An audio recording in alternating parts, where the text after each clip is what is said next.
قرآن پاک کی سورہ الفاتحہ، یہ سورت ہم ہر نماز میں ہر رکعت میں پڑھتے ہیں۔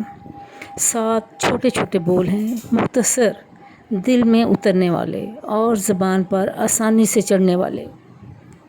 یہ سورت پورے قرآن مجید کی تعلیمات کی جڑ اور بنیاد ہے، اس لیے اس سورت کا نام اساس القرآن بھی ہے، اسی بنا پر اسے ام القرآن بھی کہتے ہیں۔ سورہ فاتحہ کی پہلی 3 آیتوں میں اللہ تعالیٰ کی معرفت اور اللہ تعالیٰ کے ساتھ تعلق کو جو قرآن مجید کی دعوت کی بنیاد بنا بیان کیا گیا ہے۔ تعریف اللہ ہی کے لیے ہے جو تمام کائنات کا رب ہے، یعنی ساری تعریف اور سارا شکر صرف اللہ کے لیے ہے۔ آل کے معنی یہ ہیں کہ کوئی تعریف اور کوئی شکر اب اس کے دائرے سے باہر نہیں۔ رب کے معنی وہ ذات ہے جو پرورش اور بقا کے لیے لمحہ بلمحہ جس چیز کی بھی ضرورت ہو فراہم کرے۔ ہماری چند سال کی زندگی ہو یا کائنات کی اربوں سال کی زندگی، ہر چیز کی پرورش اور نشو و نما ہر لمحے وہی کرتا ہے، اس لیے بھی وہ ساری تعریف اور سارے شکر کا مستحق ہے۔ رحمان کے معنی ہے ایسی رحمت جو اپنی انتہا پر ہو۔ رحیم وہ ہے جو مسلسل اپنی رحمت کی بارش کر رہا ہے اور لوگوں کے ساتھ رحمت کا معاملہ کر رہا ہے۔ شکر اور محبت سے خوف پیدا ہوتا ہے، جب آدمی سمجھتا ہے کہ اللہ میرے ساتھ اتنی رحمت کا برتاؤ کر رہا ہے، پھر یہ خوف پیدا ہوتا ہے کہ کہیں مجھ سے یہ رحمت چھن نہ جائے۔ وہی رب روز جزا کا مالک ہے کہ وہ جس طرح چاہے گا معاملہ کرے گا۔ اے اللہ، ہم تیری ہی عبادت کرتے ہیں، ساری تعریف اور سارا ذکر اللہ کے لیے ہے۔ ہم صرف تیری ہی بندگی کرتے ہیں اور تیری ہی غلامی اختیار کرتے ہیں۔ حقیقت ہے کہ ساری دنیا کے نظام اللہ چلاتا ہے، وہی پرورش کرتا ہے، ہر چیز وہ پہنچاتا ہے۔ اے اللہ، ہم تجھی سے مدد مانگتے ہیں۔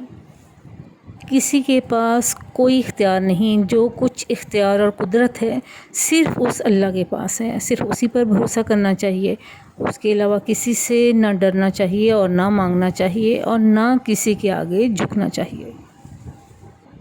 رب کی پہچان اور معرفت اور بندگی کا مفہوم جاننے کے بعد سب سے بڑی ضرورت اور سب سے بڑی حاجت یہ ہے کہ بندگی کا راستہ معلوم ہو کہ کیسے بندگی کریں، کیسے غلامی کریں اور کس راہ کے اوپر چلیں۔ اے اللہ، ہمیں سیدھا راستہ دکھا دے۔ بھوک پیاس کی ضرورتیں تو موت کے ساتھ ختم ہونے والی ہیں، لیکن زندگی کا وہ راستہ جو عارضی زندگی کو ابدی زندگی میں بدل دے اور عارضی نعمتوں کو ابدی نعمتوں میں تبدیل کر دے، وہی زندگی کی سب سے بڑی خواہش اور آرزو بننا چاہیے۔ یہ سورت ایک مکالمہ ہے جو ہمارے اور ہمارے رب کے درمیان میں ہوتا ہے۔ یہ 7 آیات ہیں، جب آپ ہر نماز میں ان کو پڑھتے ہیں، ہر رکعت کے اندر پڑھتے ہیں، تو یہی چیز دل کی پکار بن جاتی ہے، دل کی صدا بن جاتی ہے اور خواہش بن جاتی ہے اور طلب پیدا ہوتی ہے۔ اگر آدمی اسے اچھی طرح سمجھ کر پڑھے تو قرآن مجید میں جو تعلیم دی گئی ہے اس کا خلاصہ اس کے اندر موجود ہے۔ یہ ام القرآن ہے، یعنی ماں یا جڑ ہے، گویا قرآن کا جو سرچشمہ وہ سورہ فاتحہ ہے، وہ یہ قرآن کی بنیاد ہے، اسے اساس القرآن بھی کہتے ہیں۔ ایک اور نام ہے اس کا الکافیہ، یعنی ہر چیز کے لیے کافی ہے۔ ایک اور نام ہے شافیہ، یعنی جو دل کے سارے امراض کا علاج کرنے والی ہے۔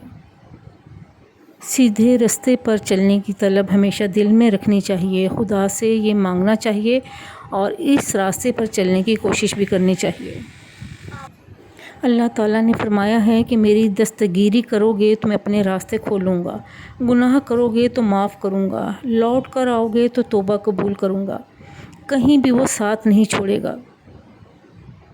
اللہ تعالیٰ مجھے اور آپ سب کو اس پر عمل کی توفیق عطا فرمائے، آمین۔